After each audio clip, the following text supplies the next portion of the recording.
저희 쪽 시뮬레이터에 이제 들어오셔서 로그인을 합니다. 사용자 아이디를 넣고 이제 로그인을 하시고 상단에 보시면 입찰 내역 작성 시뮬레이터라는 버튼이 있습니다. 얘를 클릭하도록 하겠습니다.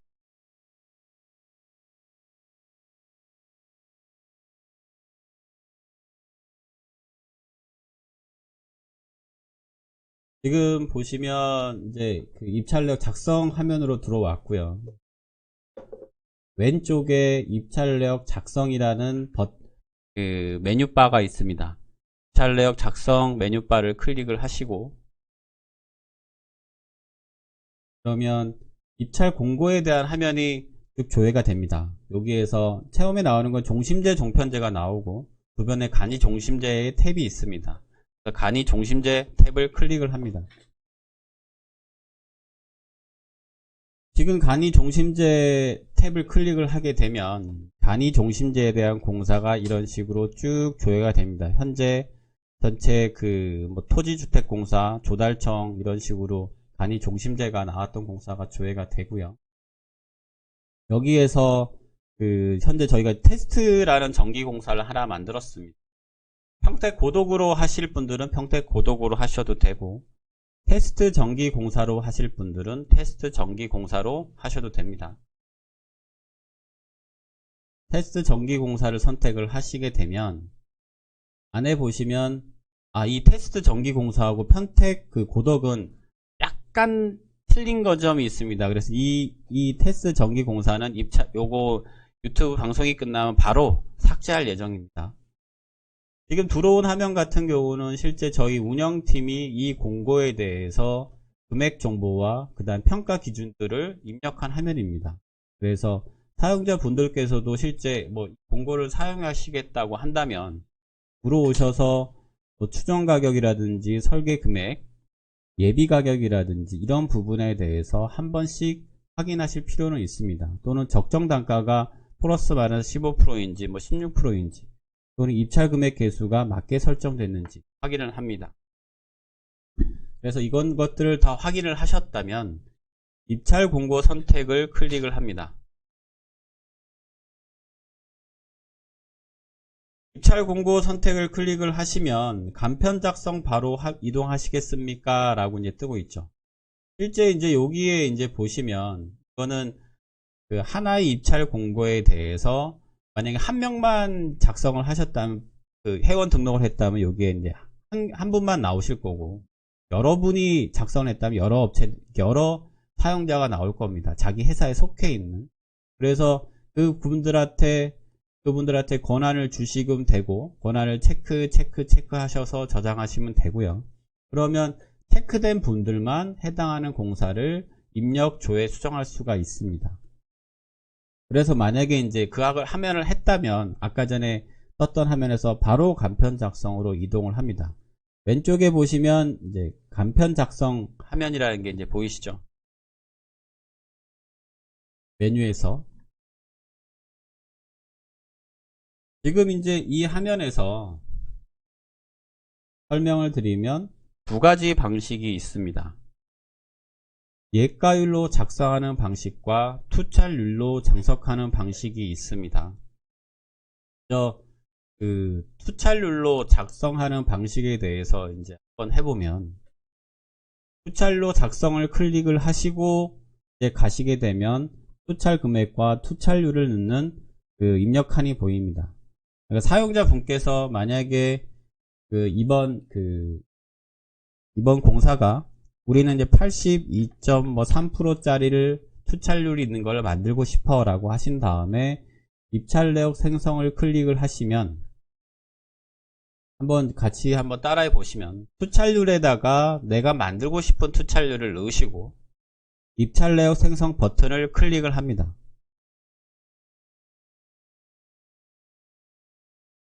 그러면 하단에 다음과 같이 입찰 내역이 하나가 생성이 됩니다.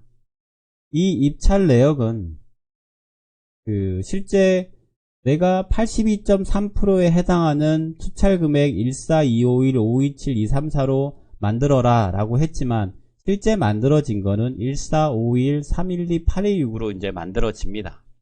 이거는 우리가 이 투찰 금액으로 최대한 가깝게 만들기 위해서 여러 번의 루프를 들면서 만들어지는 금액입니다. 그래서 계속 누른다 하더라도 조금씩 아마 달라질 겁니다. 그래서 이런 식으로 이제 만들 수 있는 거죠. 그 다음에 이 내역은 앞단 좀 더 한 다음에 설명을 드리도록 하겠습니다. 실제 업체분들이 요번에 이제 간이 종심제를 하면서 가장 이제 어려워하는 것들이 있습니다.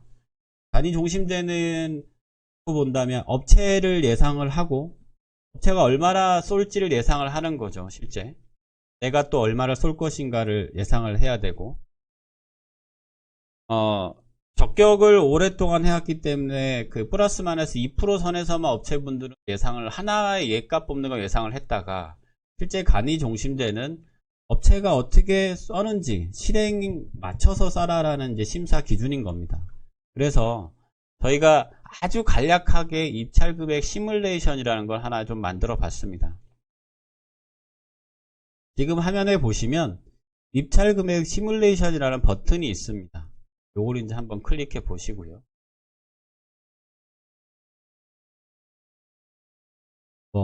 요거를 이제 엑셀로 내려받아서 하실 수도 있고 엑셀로 올려서 하실 수도 있습니다. 이걸 가지고 그냥 탄식으로 한번 뽑아 봤을 때 이렇게 이제 할 수 있는 거죠. 저는 지금 세팅을 10개로 했지만 업체분들께서 내가 만약에 나는 한 50개짜리로 해보고 싶어 라고 하신다면 50을 하시고 행 세팅을 클릭하시면 이렇게 이제 라인 수가 늘어나게 되어 있습니다. 그래서 이제 이걸 가지고 이제 한번 해본다면 이번에 예가가 0.1 정도로 나는 예가를 이렇게 뽑힐 것 같아 라고 예상을 합니다. 100.1로 뽑힐 것 같아. 그러면 업체분들이 이제 예상하는 업체 평균은 얼마를 쏠 건지에 대해서 이제 예상을 하셔야 되는데 실제 실행을 뽑아보고 뭘 해보면 이 공사가 얼마 정도고 그러면 평균이 대충 어느 정도로까지 이렇게 뽑으실 수 있겠지만 그런 경우가 좀 많이 드물죠. 네, 적격에선 많이 드물고 그렇다면 업체 평균을 뭘 넣을 거냐 라고 했을 때 그러면 내 예상한 걸 한번 넣을 수가 있습니다. 나는 이번 공사에 80.5%짜리를 한다고 했을 때 내가 예상한 게 업체 예상이라는 가정하에 넣는다면 이런 식으로 이제 나올 수 있는 거죠.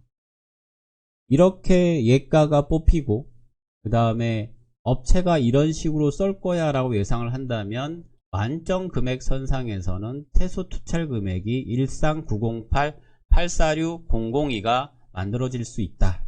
그런 식으로 이제 예상을 할 수가 있는 거죠. 이건 어디까지는 산식에 의해서 이제 한번 해본 겁니다. 만약에 이런 식으로 업체분들이 예상을 한다고 하셨을 때 한 번씩 키인을 해보시면서 해보셔도 됩니다. 지금 화면에서 0.1이라는 거 우리는 이제 예정 가격을 이렇게 이만큼이 뽑힐 거야 라고 고정을 시키고 먼저 업체가 80.05부터 80.4 80.3 80.2 80.1 80 뭐 이런 식으로 쭉 시뮬레이션 엑셀에서 이제 쭉 붙여넣기도 들어가고 그럴 수가 있습니다. 이런 식으로 쭉 한다 할 때 실제 내가 아주 간략하게 최소 만점 투찰 금액 선상의 최소 투찰 금액을 이런 식으로 예상해 볼 수 있다. 이제 가정할 수 있는 거죠. 반대로 업체 평균을 고정을 하고 업체 평균을 80.5로 가정을 하고 내 예가들이 바라보는 선이 0.01 0.02 이런 식으로 쭉 올라가면서 생성이 된다고 한다면 이런 식으로 내 거를 고정해 놓고 예가를 움직이면서 최소 투찰 금액을 시뮬레이션 해볼 수가 있습니다. 이런 식으로 이제 아주 간략하게 해볼 수가 있겠죠. 실제 이런 식으로도 예상해 볼 수 있다 라고 이제 말씀을 드립니다. 그래서 한 번씩 쭉 해보시면 이게 이제 어떻게 사용될 수 있는지에 대해서 아마 조금 감이 잡히지 않을까 예상을 합니다. 그리고 이제 이 투찰로 작성 화면에서 제가 아마 같이 한번 넣어보시면 이제 좋을 것 같은데, 투찰률을 75로 한번 만들어 보겠습니다. 그래서 입찰 내역 생성을 하게 되면 다음과 같이 이런 식으로 이제 알림창이 뜹니다.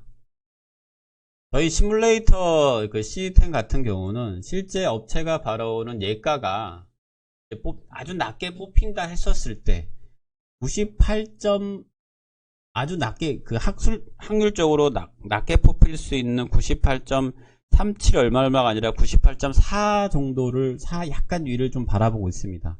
그래서 실제 업체가 내가 쏠 수 있는 이 금액, 그러니까 이 금액 이상을 이제 쏴야 된다는 얘기인 건데, 이 금액 기준으로 만들게 된다면 실제 예가가 아주 낮게 뽑혀서 정말 아주 최저 바닥으로 뽑혔을 때 77.2217, 한마디로 이것보다 저희 시스템에서는 그 입찰 금액이 생성되는 거를 막고 있습니다. 왜냐하면 그 예가가 그것보다 더 낮게 뽑힐 수는 없기 때문에 요 정도 하한선을 이제 받치고 있는 거죠.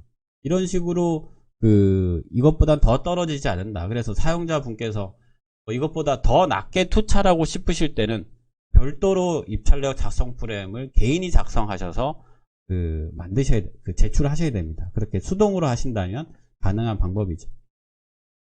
그리고 이제 결과 파일 생성은 앞에 예가율 작성이 다 끝난 다음에 제가 설명을 드리겠습니다. 그다음에 투찰률 작성은 이런 식으로 이제 계속 할 수가 있습니다. 뭐 80도 만들어 보고, 그러면 실제 투찰률 80절을 만들었을 때 이런 식으로 하나 만들어지는데 4, 5초 정도 되는데 이런 식으로 이제 금액이 만들어지는 걸 이제 알 수 있을 거고요. 예가율로 작성을 한번 가보겠습니다. 이제 여러분들이 이제 간이 종심제를 하다 보시면 하한선이 어디야 라는 얘기를 업체분들이 많이 하십니다. 하한선이 그 하한선의 금액을 구하기 위해서 많이 이제 업체분들이 기동량도 하시고 이제 구하시는 거죠. 자, 하한선이라고 구하는 방법은 저도 이제 업체분들한테 배운 거지만, 업체 예상예가율을 100으로 두고 내 예상예가율을 100으로 두고 하게 되면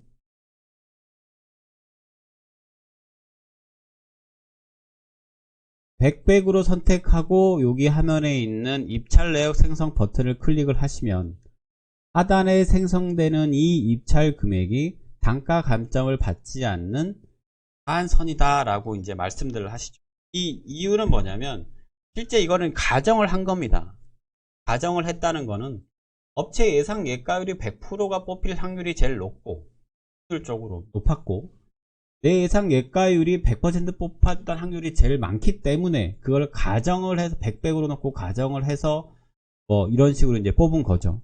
그랬을 때 13603793677이라는 그 입찰 금액이 나오는 겁니다.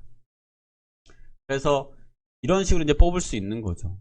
그래서 만약에 이 내역을 이제 들어가서 이제 보게 된다면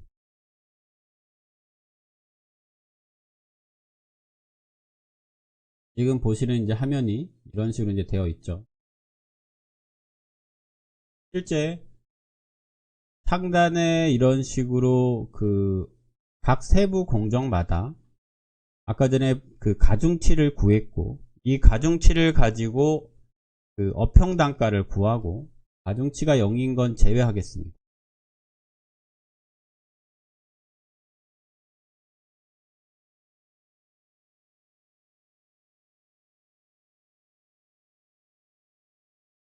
그 다음에 가중치를 구하고, 이 가중치를 가지고 기준 단가를 구하고 미감점 단가를 구한 다음에 이 단가를 가지고 입찰 단가를 만드는 형태로 되어 있습니다.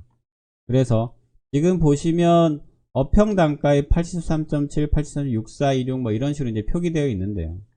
실제 이 업형을 만드는 단가율은 여기서 이 업형 단가율로 가지고 생성을 합니다. 업체 평균 단가율이라고 하면 0.9 곱하기 업체 예상 예가율 곱하기 적정 단가율 1-0.1 곱하기 적정 단가율 이런 식으로 이제 되어 있습니다. 지금 이 화면에서 이제 그런 식으로 이제 내역서가 만들어진 거를 이제 보실 수가 있으실 거고요. 실제 이 내역서 안에는 그 원가계산서도 이제 있습니다. 그래서 아까 전에 저희가 이론을 할 때 보시면 그 현장 설명에서 나갔던 이런 항목들이 제대로 표기되어 있는지를 확인하실 필요는 있습니다. 저희도 운영팀이 여러 번 확인하고 매번 확인하지만 그래도 그 입찰을 하기 전은 항상 확인을 하셔야 될 거라고 생각합니다. 왜냐하면 LH 같은 경우는 실제 좀 그 공고가 자주 좀 바뀌고 있습니다. 그래서 좀 조심해야 될 부분이 아닌가 생각을 하고요. 실제 이런 항목들이 다 99.7을 만족을 하는지에 대한 부분과 어떤 식으로 산정에 대한 결과들에 대해서 상세하게 표기되어 있고 하단에 내려가게 된다면 이 전기에 대해서 연가세별로 어떻게 산정됐는지에 대해서 그 LH가 제공하고 있는 그 입찰 프로그램에서 보시는 바와 같이 똑같이 작성돼서 나오는 것을 확인할 수 있으실 겁니다. 이런 것들은 다 엑셀로 받으셔서 하실 수도 있습니다. 이런 식으로 이제 내역서를 잠깐 설명드렸고, 그러면 그 업체분들이 좀 많이 쓰는 게 실제 예가율 작성과 투차율 작성인데, 예가율을 어떻게 작성을 하냐? 이 내 예상 예가율은 예상을 이제 하는 거죠. 우리가 예가를 얼마를 뽑힐지 예전에 적격에서 하셨듯이 예상을 하는 겁니다. 우리 회사는 이번에 예가를 바라보는 게 0.001 정도 아니면 마이너스 0.0001 정도를 바라봤어 라고 하고, 좀 더 올릴까요? 하고 그 다음에 이제 업체 예상은 뭘로 바라볼 거냐 라고 하는 건데, 내가 바라본 걸 똑같이 놔도 됩니다. 똑같이 놔도 되지만 업체가 바라본 게 우리보다 좀 많이 적다면 이런 식으로, 또는 높다면 플러스를 주셔도 되고 마이너스 주셔도 됩니다. 이런 식으로 사정률에다가 각각 입력을 하신 상태에서 입찰 내역을 생성을 누르시게 되면 이렇게 내역서가 만들어집니다. 실제 예가율로 만드는 경우 같은 경우 내역서를 아까 전에 업형을 구하고 기준 단가를 구하고 미간점 단가를 구해서 나오는 형태이기 때문에 산식에서 나온 거라서 업형 단가율이 다른 업체와 똑같을 수는 있습니다. 세부 공정이. 그러나 실제 내역서를 뽑고 그 내역서를 가지고 각각의 세팅하는 기준, 예를 든다면 그 LH 같은 경우는 이제 이런 항목들이 있죠. 그 표준시장 단가도 적용할 수도 있고, 또는 그 제노비랑 경비를 조정해서 부가세를 낮추는 방법도 이제 구성을 할 수가 있고, 농업이 80% 고정 같은 경우는 실제 LH 같은 경우는 큰 의미가 없다고 생각이 됩니다. 왜냐하면 농업비를 80%로 고정한다 하더라도 재경비 항목 중에 농업비를 가지고 산정하는 방식이 없기 때문에 그렇게 생각되는 거고요. 그래서 그렇게 재경을 조정하고 그 다음에 전기공사 같은 경우는 어떤 식으로 이제 배분하는 거에 따라서 금액이 이제 좀 바뀌겠죠. 그런 걸 다 한다 했을 때 실제 나오는 금액이 아까 전에 화면에 보셨던 이 금액이 되는 거고요. 그걸 알 수가 있습니다. 또 이제 업체분들이 물어보시는 것도 이런 겁니다. 그럼 재료비 있는 거를 경비에다 다 퍼주면 되지 않냐? 라고 하셨는데, 실제 그렇게 된다면 이제 부가세가 이제 문제가 되는 부분도 있지만, 맞지 않는 내역서가 이제 되는 거죠. 공사를 함에 있어서 맞지 않는 내역서가 되니까 그 정도까지는 저희가 이제 하진 않습니다. 맞는 내역서, 밸런스를 최대한 맞추려고 하는 부분이 있습니다. 또 이제 만드는 게 적격에서 만들었을 때는 마지막에 이윤을 막 조정하면서 만드십니다. 이윤을 막 넣고 만드셨죠. 근데 실제 간이 중심제에서는 이윤을 작성하는 경우는 거의 이제 드뭅니다. 최초에 이제 중심제가 나왔을 때 끝자리를 맞추기 위해서 이제 이렇게 많이 쓰셨는데, 실제 시스템에서 여러 개를 잘 뽑아내니까 이윤을 작성하진 않죠. 그래야 다른 업체보다 1원이라도 더 늦출 수 있기 때문에